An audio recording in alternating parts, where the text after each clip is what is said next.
ሰማና በብሩህ ደመና የቡሄው ብርሃን ለእኛ ድምፅህን ሰማና በብሩህ ደመና ሰማና በብሩህ ደመና የቡሄው ብርሃን ለእኛ ድምፅህን ሰማና በብሩህ ደመና ሰማና በብሩህ ደመና የቡሄው ብርሃን ለእኛ መጣልን የቡሄው ብርሃን ለእኛ መጣልን ታቦር አርሞንኤም ብርሃን ታየባቸው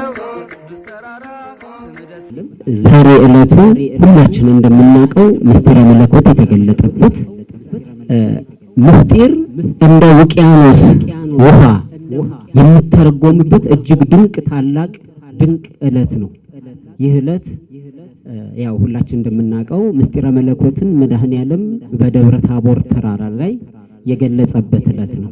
ቡየበሉ ቡየበሉ ልጆች ሁሉ የኛማ ጌታ የዓለም ፈጣሪ የሰላም አምላክ ትሑት መሐሪ በደብረ ታቦር የተገለጸው ፊቱ እንደ ፀሐይ በርቶ የታየው ልብሱ እንደ ብርሃን ያንጸባረቀው። መምህር ሙሉጌታ ስላገኘሁት በጣም ደስ ብሎኛል። ስላገኘኋችሁ ደስ ብሎኛል። እኛም እጅግ አድርገን የምንወደውት የምናከብረውት መምህር ዘማሪ ነዎትና እንደው ከደብረ ታቦር ከሰሯቸው ዜማዎች መካከል አንዱን ቢሉልን በዚህ ብንጀምር። እሺ፣ ያው የደብረ ታቦር በዓል አለ መጀመሪያ፣ ከዛም የመስቀል አለ። ግን አብዛኛው ሕፃናቶች እንዲጠቀሙ ተብሎ የመጀመሪያው ቡሄ ነው መነሻውም። ስለዚህ ቡሄ የሚለውን ብል ጥሩ ነው። ቡሄ በሉ ቡሄ በሉ ልጆች ሁሉ የኛማ ጌታ የዓለም ፈጣሪ የሰላም አምላክ ትሑት መሐሪ በደብረ ታቦር የተገለጸው ፊቱ እንደ ፀሐይ በርቶ የታየው ልብሱ እንደ ብርሃን ያንጸባረቀው ድምፅህን ሰማና በብሩህ ደመና የቡሄው ብርሃን ለእኛ መጣልን። ባጭሩ እናመሰግናለን። እንግዲህ ብዙዎቻችን ከልጅነታችን ጀምረን ይህንን ዝማሬ እየዘመርን ነው ያደግንና ከመጀመሪያው ጀምረው ስለዚህ መዝሙር ቢያስረዱን። እሺ፣ ይህንን መዝሙር እንዳወጣ ፈቃድ እግዚአብሔር ነበረበት። በአንድ ወቅት አንድ ቀብር እየሄድኩኝ እያለ ሕፃናቶች የደብረ ታቦር በዓል ሳይደርስ ጳጉሜ ነሐሴ 5 ውስጥ ሲሉ ሰማኋቸው። ያው በዓለም ያሉት ልጆች የሚሉት ይታወቃልና እንደዛ ሲሉ አንደኛ ጊዜው አልደረሰም፣ ሁለተኛ እኮ ደግሞ ደብረ ታቦር የአምላካችን የጌታችን ኢየሱስ ክርስቶስ በዓል ነው። ለምንድን ነው በዓለም የሚባለው? ለምን ወደ መንፈሳዊ ነገር አይለወጥም? በሚል እዛች ቦታ ላይ ለቅሶ ቦታ ላይ በቆንኩበት ቦታ ላይ አንድ ለሶስት ግጥሞች መስመሮችን ጻፍኩና ማታ ሰራታለሁ ወደ ቤት ገባው ማለት ነው። አላደርኩም፣ የዛኔ ሰራዋት። በመቀጠልም ዘመን መለወጫ ባየሽ ያው በሴቶች ነው የሚባለውና እሱንም ከሙሉ ታሪኩ ጋራ ሰራውት። ከዛ በኋላ የገናንና ደግሞ የመስቀልና የገናን ደግሞ ሰራው። ቦታው ደግሞ በዛን ሰዓት ካሴት ስለነበረ ይበቃው ስለማይበቃ የጥምቀቱን ትቸው በሁለተኛው ዙር ይወጣል ብዬ በዛ ሰዓት የጥምቀቱን አላስገባውበትም ነበር። መልእክቱን ግን በዛው ሲያስተላልፍ መነባንም ስላለው በሱስ መልእክቱን አስገብቻለሁኝ እና አጀማመሩ ይሄንን ይመስላል። እስከ ዓለም ፍጻሜ የሚሰማ መልእክት ነው። ምክንያቱም በየዓመቱ ደብረ ታቦር በዓል ስለሚከበር ደብረ ታቦር እስከተከበረ ድረስ በየዓመቱ ይህን በዓል ይባላል። ስለዚህ ልጆች ወደ ከእንደዚህ አይነት መንፈስ እንዲለወጡ ነበር። በትክክልም ሰርተዋል። ፈቃድ እግዚአብሔርም ነበረበት። ይሄን ደግሞ ካሴት ከመውጣቱ በፊት ታላቁ የቤተ ክርስቲያን አባት ሊቀ ሊቃውንት አለቃ አያሌው ታምሩን ነግረን አሳይተናቸው እሳቸው ሳንሱር አድርገውት ነው የኢትዮጵያ አምላክ ይጠብቃችሁ በጣም መልካም ነው ብለው ጥያቄ አቅርበንላቸው እሳቸውም ካሉ በኋላ በቀጥታ ወደ ዝማሬው ውስጥ ገባን ማለት ነው። ይህን ዝማሬ ሲሰሩ እንዲሁ ወደ ኋላ መለስ ስላድርገውትና ምናልባት ለየት ያለ እንደው ገጠመኝ የገጠመዎት አለ ወይ ያጫውቱ? አሉ ገጠሞችን ስንጀምር እንግዲህ በአራቱም ማዕዘን ነው፣ በሰሜን፣ በምዕራብ፣ በምስራቅ፣ በደቡብ በእነዚህ ነገሮች ነው። በአራቱም ክፍል በማህበረ ፊልጶስ ተመድበን በአራቱም ምድብ ይላካሉ። ጨርሰው ማታ 12 ሰዓት ሲሆን ወደ ያለንበት ቦታ ላይ እንመለሳለን። ገንዘብ እናገኛለን። የቦይ ዳቦ እናገኝ። ግን የሚገርመው አንድ ዳቦ እኔ ለራሴ ይልቁንም የዚህ ማህበር ስራ አስኪያጅ የባኮስ ኪነ ጥበባት ዝግጅት ስራ አስኪያጅ የሆነ ወንድማችን ስለሆነ ርቦታል። ግን ያ ደግሞ ለእኔ ቢጤ ለነዳይ ነው ምስኪናን ብለን ስለለመንን ማንም አይበላም፣ ቤታችን እንበላለን። ይሄ አትበሉ ብዬ ከልክያለሁ። ብዙ ጊዜ የሚያስታውሰውና የማይዘነጋው ነገር ይሄ ገጠመኝ አለ። ከዛ ውጭ ደግሞ ፈረንጆች በመኪና እየሄዱ እዚህ ብሔራዊ ቲያትር አካባቢ በመንገድ ላይ ሄድን አብዛኛውን ሰዓት እናስተላልፈው መልእክቱና አቁመው ተገርመው የሚያስፈልጋውን ነገር በያዝናት ምጽዋት ውስጥ ከተውልን ሄደዋል። ከዛ ውጪ ይሄ አንድ እናት ናቸው፣ የፍቅርተ እናት ይባላሉ። ስማቸውን ዘንግቸዋለሁ። እሳቸው እንኳን ወንዶችን ሴቶችን እንኳን እንዲሁ የሚያንቀሳቅስ ነው ብለው እውነትም ደግሞ በተግባር ሴቶች ሁሉ ወይውን ስንል ይከተሉ እንደነበረ እነዚህ እናስታውሳለሁኝ። በእናንተ ዘመን ህፃናት ሆኖ ቡሄን እንዴት ይከበር ነበር? አዎ በእኛም ዘመን በእርግጥ ምንድነው እንደ በኋላኞቹ አይደለም። መልእክቶቹ ጥሩ ጥሩ መልእክቶች ናቸው ያሉት። ምክንያቱም ስለ ቡሄ ሲነገር ስለ ሙልሙሉ ይነሳል። አባቴ የሰጠኝ ሙክት አልሄድም አለ አለ ምልክት። ስለ ሰይፍ ደግሞ የሚነሳ ነገር አለ። አባቴ ጎንደር ምናምን የሚል መልእክቶች አሉና ያቺን ካልጋ ተገልብጬ ውጭ የሚሉ መልእክቶች እነዚህ ነበር እኛ የምንለው የነበረው እንጂ የወንዞ በረኪና ጀረኪና ብሎ ማራዶና የሚባል ነገር የለም በእኛ ጊዜ። እነዛን ነው ስላየው መቅረት አለበት ብዬ ወደዚህ ነገር ውስጥ የገባሁት ማለት ነው። ከእርሶ ዘመን ጋር አገናኝተው አሁን ያለውን ትውልዱ ደግሞ የሄደበት ያለውን ሂደት እንዴት ያዩታል? ጥሩ ነው። ይሄ እንዲቀር ነው መጀመሪያ እኛ መነሻ ያደረግነው። ይሄ በየመርካቶ ይሄ ሽንኩርት ተራ፣ ገበያ ቅመም ተራ የሚባሉት ሁሉ ይካሄዳል። እኛ በወቅቱ በማህበራችን ገንዘብ አግኝተን ነዳያኑ ምስኪናንን የምንረዳበት ነው። ልጆቹ ደግሞ ያው ሳንቲሙን አግኝተው ለራሳቸው የሚጠቀሙበት ነው። እኛም በእርግጥ በምንልበት ሰዓት ሳንቲሙን እንከፋፈላለን። ያገኘነው ሙሉ ተከፋፍለን ነው ወደ ቤታችን የምንገባ የነበረው። ግን በኋላ ያለው ነገር ቃለ እግዚአብሔር ስንማር የምናውቀውና የምንረዳቸው ነገሮች አሉና በዛ መሰረት መሄድ አለበት ከሚለው ነውና አሁን በአሁን ሰዓት ደግሞ በተለይም አሁን እንደ ቅድም እንደተናገርኩት ቀድሞ ነው ቡሄው የሚጀመረው የሚሉት ማለት ነው። ስለዚህ የገንዘብ መሰብሰቢያ ነው። በአነጋገርም ሽቀላ እናድርግ በሚል ቋንቋ ነው የሚጠቀሙትና ያ እንዲቀር እንግዲህ እኛ ብዙ መስዋዕት አድርገናል። ትልቆቹ የተለያዩ ማህበራት ሰንበት ትምህርት ቤቶች ጭምር ወደዚህ ውስጥ ገብተዋል። ዛሬም ሰንበት ትምህርት ቤቶች ይላሉ፣ ማህበራት ይላሉ። በየአውራው ጎዳና ሁሉ በደንብ ይደረጋል። ግን በመሀል ላይ ደግሞ የመቀዝቀዝ ሁኔታዎች ታይተው ነበርና አሁን የሰንበት ትምህርት ቤቶች ደግሞ መጠናከር በየማህበራቱ ማለት ደግሞ አሁንም ሀሳቡ ጥሩ ነው አለ። ግን እነዚህን ህፃናቶች በየአካባቢው በማህበራት ሰብስቦ ማስተማርና የሚሉትን ቃላቶች ሁሉ አሁን በእኛ አካባቢ እግዚአብሔር ይመስገን ጥሩ ነው። እችን መልእክት ነው የሚያስተላልፉት። ባይጨርሷትም እችን መልእክት ያስተላልፈው ሲመርቁ ደግሞ በራሳቸው አባባል ይሄዳሉ እና ስለዚህ ሰብስቦ ማስተማር የሚሉትን ቃላት መልእክት ማስተላለፍ ሃይማኖታዊ መልእክት እንዳለው ማስረዳት ከኛ ይጠበቃል ብዬ አስባለሁ። እሺ እናመሰግናለን። እኔም ስላገኘሁት እጅግ አድርጌ አመሰግናለሁ። ደስ ብሎኛል። እንግዲህ ለምእመናን ማስተላለፍ የሚፈልጉት መልእክት ካለዎት? አዎ ለምእመናን ይህንን ባህላችን ሃይማኖታችን ጠብቀን ማቆየት አለብን። በተለይም ችቦ በማብራቱ ላይ ብዙዎች እየተውት እየሄዱ ነው ያለውና ድሮ ስናይ ዙሪያውን ነው። በተለይ የደብረ ታቦር እንደመራ ስለሌለ ሁሉም በየበሩ ነው የሚያበራው፣ ጎረቤት የሆነ ምናምን ነው። ከዛ ውጭ ያለው ግን ጥቂት ሰዎች ናቸው ችቦ እያበሩት ያሉና ይህን ባህል አጥብቀን መያዝ አለብን። ይልቁንም ከዘመናችን ጋር እነዚህን ታሪኮቻችን ባህሎቻችን ለማስፋት በሚደረገው ይልቁንም በቤተ ክርስቲያናችን ላይ ደግሞ የዚህ ዘመን አቆጣጠርም ቤተ ክርስቲያን ስለመስጠቷ እንግዳ ተቀባይ እንደመሆኗ ደግሞ እንግዳ ተቀባይ እንዳልሆነች አድርገው ሁሉ ፊት ለፊት ደፍረው ሲመሰክሩ ሲናገሩ ሰምተናቸዋልና ሁላችንም ክርስቲያኖች ጠንክረን በሃይማኖታችን የሚጠበቅብን ኃላፊነት ለመወጣት ባህሎቻችንን ጭምር ለመጠበቅ ኃላፊነትና ግዴታ ይኖርብናል ብዬ ለምእመኑ አስተላልፋለሁ። እናመሰግናለን። እግዚአብሔር ያክብረልን። ድምፅህን ሰማና በብሩ ደመና የቡሄው ብርሃን ለእኛ መጣልን ታቦር አርሞንኤም ብርሃን ታየባቸው።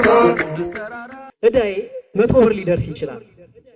የሁላ ዕዳ ቡሄ ጨፍረን የሚከፈል ነው። በቡሄ ጭፈራ እንኳን 100 ብር 10 ብር በህብረት ከሰራን ሀብታም ነው። ታዲያ ቡሄ እየደረሰ ሲመጣ ዕዳህን እንዳትረሳ እያለ ያስጠነቅቀኛል። በመጀመሪያ እንኳን ለታላቁ የደብረ ታቦር በዓል በሰላም አደረሰ። አሜን። እንኳን አብራ አደረሰን። እናንተንም ስለመጣችሁም በእግዚአብሔር ስም አመሰግናችኋለሁ። እሺ እግዚአብሔር ያክብርልን። እንግዲህ ይህ ማህበር በዛሬው ዕለት እንግዲህ የደብረ ታቦርን በዓል እያከበረ ይገኛል። በርካታ ዝግጅቶችን አዘጋጅቶ እንግዲህ መንፈሳዊነቱን ትውፊቱን በጠበቀ መንገድ እንግዲህ በተለያዩ መንፈሳዊ ክንውኖችን እያከናወነ ይገኛል። እኛም እየተከታተልን ነበርና ስለ ማህበሩና ይህን ዝግጅት ሊያዘጋጅበት የቻለውን ዋናውን ዓላማ ይገልጹልን። እንግዲህ ያው ማህበራችን ባኮስ የኪነ ጥበባትና ሁነቶች አዘጋጅ መንፈሳዊ ማህበር ነው። የተቋቋመው እንግዲህ ከዛሬ 10 ዓመት በፊት ነው። በተለይ በማህበረ ቅዱስ ፊልጶስ ውስጥ ሆነን ተውኔት ክፍል ውስጥ እንሰራ ነበርና ያ የምንሰራቸው ስራዎች የበለጠ ደግሞ ለሰዎችም ተደራሽ እንዲሆን በደንብ እንድንሰራ ከማሰብ አንፃር ይሄ ባኮስ ኪነ ጥበብ ተቋቁመዋል። እንግዲህ አሁን ደግሞ በቅርቡ ከቤተ ክህነቱ ያው ህጋዊ እውቅና አግኝቶ እንቅስቃሴ እያደረገ ነው የሚገኘው። የማህበሩ ዋና ዓላማ እንግዲህ በተለይ የቤተ ክርስቲያን ኪነ ጥበብ በደንብ እንዲስፋፋ፣ ስነ ጽሁፉ፣ የመድረክ ዝግጅቶችም ደግሞ ስርዓቱን በጠበቀና የቤተ ክርስቲያንን ህግ በጠበቀ መልኩ እንዲከናወን ለማድረግ ታስቦ የተቋቋመ ማህበር ነው። በተለይም ደግሞ ዛሬ ላይ እንግዲህ የቡሄ ትዝታ በሚል ነው መርሃ ግብሮች እየተከናወኑ የሚገኙት እና እንግዲህ ቡሄን ስናስታውስ እንግዲህ በርካታ ግጥሞቹን ያዘለ እንግዲህ ከልጅነታችን ጀምረን እኛም ስንላቸው የኖርን እንደሆነ ይታወቃል እና አሁን እንግዲህ እርሶም እንደሚታዘቡት እኛም እንግዲህ በመንገዳችን ከጠዋት ጀምሮ ስንመጣ የምንታዘበው እንግዲህ የሌላ ቤተ እምነቶች ሳይቀሩ አብረው ተቀላቅለው አይቀላቀሉ ሳይሆን ነገር ግን ይህ ሃይማኖታዊ ትውፊትን ባልጠበቀ መንገድ ለገንዘብ በሚመስል አይነት መንገድ ህፃናቱ ገንዘብ ብቻ መለመኛ ሲያደርጉት በተለይም ደግሞ ግጥሞቹ ሁሉ ተቀይረዋልና እንዲህ ሊሆንበት የቻለው መንስኤው ምንድን ነው ይላሉ? እንግዲህ በተለይ ያው ልጆችንን ሁላችንም የቡሄን አብረን ጨፍረናል። እኔም እንግዲህ በተለይ በዓለማዊ ጭፈራዎች ላይ ተሳትፌያለሁ። ከዛ በኋላ ግን ትንሽ ነፍስ ሳውቅ በተለይ በማህበረ ፊልጶስ ውስጥ ሆነን የቡሄ በዓል ሲታሰብ እንግዲህ የቤተ ክርስቲያን በዓል ነው። የደብረ ታቦር በዓል ጌታችን መድኃኒታችን ኢየሱስ ክርስቶስ ብርሃነ መለኮቱን የገለጠበት በዓል ነው። ስለዚህም በዛን ጊዜ እንግዲህ እኛ ዓለማዊ ቡሄ በሉ ወይም ሆያውዬ የምንለውን መንፈሳዊ ይዘት በተላበሰ መልኩ ግጥሙ ተጽፎ ያንን ስንዘምር ነበር። ከዛ በተጨማሪም እንግዲህ ለህዝቡም ደግሞ እንዲደርስ በካሴትም ይህን የቡሄን አበባዮሽን፣ መስቀል፣ የገናንም የተመለከተ ባህላዊ የሆኑ መንፈሳዊ ዝማሬዎችን እንግዲህ በካሴት አቅርበናል። በዛ ውስጥም እኔ ተሳታፊም ስለነበርኩኝ በጣም ደስ ይለኛል። እንግዲህ የዛሬ ፕሮግራምም ዋና መነሻውም እሱ ነው፣ የቡሄ ትዝታችን ነው የሚለው። እንግዲህ በቡሄ በተለይ በማህበረ ፊልጶስ ውስጥም ሆነን መንፈሳዊ ይዘት ባለው መልኩ ቡሄን እንዘምር ነበር። በዛ ያለን ፍቅር በጣም እጅግ በጣም የሚገርም ነበር። በጣም ብዙ ቦታዎች እንሄዳለን። የምናገኛቸውን ሙሉዎች ፍራንኮችም ካሉ ለነዳያን መስጠት፣ እንደገና ደግሞ ለገጠር አብያተ ክርስቲያናት ዕጣንና ጧፍ የምንሰጥበት እንጂ ኪሳችን ውስጥ የሚገባ አይደለም እና ያንን ሁልጊዜም ስለማስበው ነው ዛሬም እንግዲህ የቡሄ ትዝታ የሚል መርሃ ግብር አዘጋጅተን እንደተመለከትከው ለመጀመሪያ ጊዜ የቡሄ መዝሙርን የዘመረውን መምህር ሙሉጌታ ተሊላም አብሮን አለ።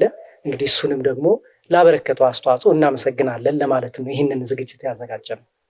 እንግዲህ እርሶም አንስተውታልና በተለይም ደግሞ እንግዲህ ቀደም ሲል እንዳነሳ ነው እንደዚህ አይነቶችን በተለይም ህፃናትን ስርዓቱን ትውፊቱን ጠብቆ የቡሄ በዓል እንዲከበር ከዓመት ዓመት ትውፊቱን ጠብቆ እንዲሄድ ምን አይነት ስራዎች ሊሰሩ ይገባል? ምክንያቱም እንደርሶ እንግዲህ የዚህ ማህበር መስራች እንደመሆኑ መጠን እንደዚህ አይነት ዝግጅት አዘጋጅተው ህፃናትም እንግዲህ እኛም ስንከታተል ነበር። ህፃናትም ቁጭ ብለው እያንዳንዱን ክንውን እየተከታተሉ ነበርና በዚህ ረገድ ሌሎች መንፈሳዊ ማህበራትስ ምን ሊሰሩ ይገባል ይላሉ? አዎ በጣም ትክክል ነው። ምክንያቱም እኛ አሁን ዛሬ ወላጆችን ልጆቻቸውን ይዘው እንዲመጡ ነው ያደረግነው። ምክንያቱም ይሄ መንፈሳዊ መርሃ ግብር ነው። ዝማሬውም ቡሄ በሉ አሁን በኋላ ላይም ቡሄ በሉ መዝሙር ይዘመራል። ያ መንፈሳዊ ይዘት ያለው ስለሆነ ልጆች ይህንን መማር አለባቸው። እንግዲህ በተለይ ሃይማኖታዊ ትምህርት የሚጀምረው ከቤተሰብ ነው።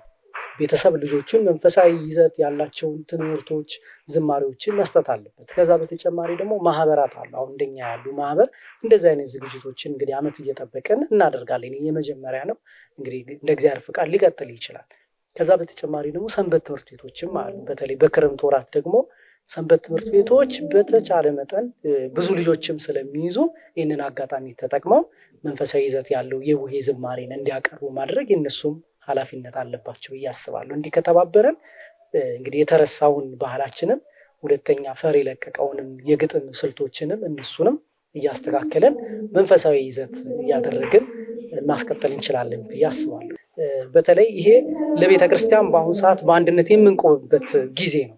ምክንያቱም ይሄ ለሰንበት ትምህርት ቤት የምንተወው ለካህናት ወይም ለሌሎች ለመምህራን የምንሰጠው አይደለም። እኛ ምዕመናንን የተማርነው ደግሞ ባለን እውቀት ሰዎች ጋር ለመድረስ ኪነ ጥበባዊ በሆነ ሁኔታ መስራት አለ። ምክንያቱም እኛ ካልሰራን አይሆንም። በአሁን ሶሻል ሚዲያ ሁሉንም ተቆጣጥረዋል። ስለዚህ ሰዎች ቁም ነገር ከምትሰጣቸው ይልቅ እንቶ ፈንቶ ወይም አልባሌ የሆኑ ነገሮችን ነው መመልከት የሚችለው። ስለዚህ እንደዛ ከሆነ ደግሞ እኛ ማድረግ ያለብን ምንድነው ወደ ተመልካቹ ወይም ደግሞ ወደዛ ወደ ሶሻል ሚዲያ ተከታታዩ ትንሽ መድረስ አለብን። ምንድነው የሚፈልገው? ምክንያቱም ድራማ ነው ወይስ መንፈሳዊ ፊልም ነው ወይ? እነዚህን በማሰብ እንግዲህ ለነሱ በሚመጥን መልኩ መንፈሳዊ ይዘት ያለው ስራዎችን መስራት ለኛ ብቻ አይደለም፣ ሌሎች ማህበራቶችም መሳተፍ አለባቸው። ሰንበት ትምህርት ቤቶች እየተቀዛቀዙ ነውና በተቻለ መጠን አሁን በደንብ መጠንከር አለባቸው። ምክንያቱም ጊዜውን በጣም ከባድ ስለሆነ የሁላችንም ርብርብ ኃላፊነት ስለሚጠይቅ ሁላችንም በእውቀታችንም በገንዘባችንም በሐሳብም በጋራ ሆነን አብረን መስራት ይኖርብናል ብዬ አስባለሁ። በቀጣይ ከዚህ ማህበር ምን እንጠብቅ? በእንደዚህ አይነት ስራዎች ውስጥ እንግዲህ ያው መንፈሳዊ ስራ ስትሰራ በጣም ብዙ ፈተናዎች አሉ። ምክንያቱም የዛሬው እንኳን ፕሮግራም ብታየው ብዙ አቅም የሚጠይቅ የገንዘብ ጉልበት የሚጠይቅ ነው እና በጣም ተፈትነንበታል። ከዚህ በፊትም እንግዲህ አዛኤል የሚል ፊልምም ሰርተን ነበረ። እሱም በጣም ገንዘብ አውጥተንበታል። ግን ያተረፍነው ነገር አይደል። ያተረፍነው ምንድነው? ሰዎች ተምረውበታል። ምክንያቱም ሰዎች ተመልሰው አልቅሰውበታል፣ ተጸጽተውበታል። ስለዚህ ይሄ ለኛ አንዱ ዋጋችን ነው። ስለዚህ ወደፊት እንግዲህ ይሄ የመጀመሪያው ነው። ከዚህ በኋላ የተለያዩ ዝግጅቶችን እናዘጋጃለን። በተለይ በየ3 ወሩም በየአመቱም እንዳልኩ የመድረክ ዝግጅቶች። ዛሬ እንግዲህ በዚህ አጋጣሚ እዚህ ክሊንገር ሲኒማ ነው የተዘጋጀው። እዚህ የተዘጋጀበት ምክንያት ምንድነው? የውሄ መዝሙር ዘማሪው ሌሎችም ማህበረ ፊልጶስ የተመሰረተበት አካባቢ እዚሁ ገጃ ሰፈር አካባቢ ነው። ስለዚህ የመጡትም ሰዎች ሌላ ቦታ እንዳይርቃቸው ከሚል ነው እዚህ ያደረግነው እና ይሄ ታሳቢ እንዲሆን ነው። ወደፊት እንግዲህ በተለይ ሰንበት ትምህርት ቤት ውስጥም መንፈሳዊ የሆኑ አዳራሽ ውስጥም የመድረክ በተለይ ወጥ የሆኑ የመድረክ ቲያትሮችን ከዛ በተጨማሪ የቴሌቪዥን እኛ በማህበራችንም እንደ እግዚአብሔር ፈቃድ ያሰብነው ተከታታይ ፊልሞችም አለ። እሱንም እንግዲህ እናዘጋጃለን። እንደዚሁ ደግሞ የሥነ ጽሁፍ ምሽቶችንም ለማዘጋጀት በርካታ ስራዎች እየተዘጋጀን ነው። እሺ፣ እናመሰግናለን። በድጋሚ እንኳን አደረሰዎት። አሜን። እንኳን አብሮ አደረሰን። ስለመጣችሁ እዚህም መጣችሁ እንግዲህ ፕሮግራሙን አይታችሁ ስለዘገባችሁልን በእግዚአብሔር ስም አመሰግናለሁ። እኛም እናመሰግናለን። ድምፅህን ሰማና በብሩ ደመና የቡሄው ብርሃን ለእኛ መጣልን ታቦር አርሞንኤም ብርሃን ታየባቸው። የቡሄ በዓልን ስናከብርን የቆየንና መርሃ ግብሩ ምን ይመስል ነበር? እንዴት አገኙት? መርሃ ግብሩ ደስ ይላል። ያው ከጠበቅነው በላይ ነው። እንደዚህ አይነት መርሃ ግብር መዘጋጀቱ ያው ልጅነታችንን እያሰብን የረሳነው ነገር እንኳን ቢኖር ወደ ቀድሞ ነገር እንዲመልሰን ያደርጋልና እንዲህ አይነት ፕሮግራም መዘጋጀቱ ጥሩ ነው፣ ይቀጥላል። ፕሮግራሙ ደስ ይል ነበር። በጣም ታሪካችንን ወደ ኋላ ሆነን እንድናቀርጎናል። ፕሮግራሙ ደስ የሚል ፕሮግራም ነው። በጣም ደስ ይላል። ያው ብዙ ነገር ወደ ኋላ መልሶ ልጅነታችን እንድናስታውስ አድርጎናል። በተለይ ከዚህ ቀደም እዚሁ አካባቢ ማህበረ ቅዱስ ፊልጶስ የሚባል ማህበር ነበርና እዛ ውስጥ ልጅ ሆነን በተወሰነ መልኩ እንሳተፍ ነበርና እሱም በደንብ እንድናስታውስ አድርጎናል። ልጅነታችን እንድናስታውስ፣ ቤተክርስቲያን እንድናስታውስ አድርጎናል። ደስ ብሎኛል በጣም። እንደ ወደ ኋላ ልመልሶትና እርስዎ በልጅነቶት ይህን የቡሄ በዓል እንዴት ያከብሩ ነበር? ያው አዲስ አበባ ውስጥ ያለ ወይም ኢትዮጵያ ውስጥ እንዳለ እንደማንኛውም ልጅ ሆዬ ሆዬ በማለት እናሳልፍ ነበር። አብዛኛውን ጊዜ መንፈሳዊ ነገሮቹ ከሱ ይልቅ ወደ ገንዘብ ወደ መሰብሰብ ልጆች ስለነበር ወደዛ ነበር የምናደለው። ከዛ በኋላ ግን ከመንፈሳዊ ነገሮች ጋር ተያይዞ ቡሄን ከኢትዮጵያ ኦርቶዶክስ ተዋሕዶ ቤተክርስቲያን አስተምሮ ጋር ተያይዞ አካባቢያችን ላይ ቅድም እንደነገርኩ ማህበረ ቅዱስ ፊልጶስ ስለነበረ ዝማሬውም ልክ መንፈሳዊ የሆነ ሲመጣ ብዙ ነገሮችን ከሱ ጋር እያያያዝን ስለምናስታውሰው በጣም ደስ የሚል በዓል ነበር። አሁንም አሁን ያሉ ልጆችም ልክ እንደዚህ አይነት ነገር ቢያስታውሱና በእንደዚህ አይነት መልኩ ተቀርጸው ቢያድጉ በጣም ደስ ይለናል። ያው ጉባኤው በጣም ደስ የሚል ነው በእውነት ይህንን መደረጉ ለሌላው መልካም ስራ ሰርቶ እንደዚህ አይነት ነገር በሰማይም በምድርም ክብርን ለሚገባ ክብርን ስጡ ይላል መጽሐፍትና ለወንድማችን ለሙሉጌታ ለሌሎችም ላሉትም ለተደረገላቸው ነገር ይገባቸዋል ብለን እናምናለን። ሌላውም ሰው ከዚህ ትውልዱ እንዲማርና በጎ ስራ እንዲሰራና በዚህም በምድርም በሰማይ ተከብሮ አንደኛ ሃይማኖቱ እግዚአብሔር ተመስግኖበት በዛ ሰው ላይ እግዚአብሔር ተመስግኖ አርአያ ሆኖ አብነት ሆኖ ሰርቶ በሰማይም በምድርም ክብር የሚገባ የመጽሐፋዊ ነውና ክብርን ለሚገባ ክብርን ስጡ እንደሚል መጽሐፍት በእውነት ልዩ የሆነ ፕሮግራም ነው። እንደዚህ አይነት ይቀጥል ይግፋ እንላለን። እዚህ በመምጣቴ ደስ ብሎኛል። የሆያ ሆዬ የሚሉት ወንዶቹ ሲያቀርቡ ደስ ብሎኛል። አሁን ላይ የመጡ ያሉት ከኛ በኋላ ያሉት ጄኔሬሽኑ ወይ ደግሞ ልጆቻችን እንደዚህ አይነት ነገሮችን የሚያስቀጥል ነገር ከሌለ የመረሳት ነገሮች ይፈጠራሉ። ስለዚህ እኔም በዚህ ስለተገኘው በጣም ከስንት ጊዜ በኋላ እንደዚህ አይነት ነገሮች ፕሮግራም ስለመጣሁኝ በጣም ደስ ብሎኛል። የኋላው እንዳስታውስ ነው ያደረገኝ። በተጨማሪ አሁን ላይ ቴክኖሎጂዎች እየመጡ ስለሆነ የተለያዩ እንትኖች እየተረሱ ነው የመጡት። በየአመቱ እንደዚህ አይነት ነገር ቢቀጥል ደስ ይለኛል። ልጆቻችን ይበልጥ እምነታቸው ላይ ታሪካቸው ላይ ይበልጥ የኋላነት ስሜት ተሰምቷቸው ያኛውን እያስተላልፉ ለትውልድ እንዲቀጥል ትልቅ ተሞክሮ ያደርጋል ብዬ ተስፋ አደርጋለሁ። ወደ ልጅነት እንመልሰውትና የቡሄ በዓል እንዴት ያከብሩ ነበር? በተለይም ደግሞ ገጠመኝ ካለውት ያጫውቱን። ያው እኛ የቡሄ በዓል የምናከብረው አሁን በተለይ ማህበረ ቅዱስ ፊልጶስ ይህን መዝሙር ከማውጣቱ በፊት ያለው ነገር ያው ግጥም ነው። እንዘ ሳቢሳ የኔማ እንትና ጠላቶት ይበሳ የወንዜ ጄሪካን የኔማ እንትና ሊሄድ ነው አሜሪካን እያልን ነበር። ይሄ መዝሙር ከወጣ በኋላ ግን አምላካችንን እንድናመሰግን በተለይ ደግሞ ስለ በዓሉ ልዩ ሚስጥር የተገለጸበትን እንድናቅ ስለ ሃይማኖታችን እንድንረዳ በዓሉ ሃይማኖታዊ በዓል መንፈሳዊ በዓል መሆኑን እንድናቅ አድርጎናል። የድሮ ትዝታዬ አጥቢያችን ልደታ ስለነበረ ልደታ ለማርያም እዛ ስለነበረ እዛ እንመጣና እናከብር ነበረ። በተጨማሪም ደግሞ እንደተባለው ሰፈር ውስጥ ከልጆች ጋር ተሰባስበን አብረን አንድ ላይ ሆነን እየዞርን በየጎረቤቶቻችን ላይ የተለያዩ እንትኖችን እናሳልፍ ነበር። ሰማና በብሩ ደመና የቡሄው ብርሃን ለእኛ መጣልን ታቦር አርሞንኤም ብርሃን ታየባቸው ቅዱስ ተራራ ደስ አላቸው።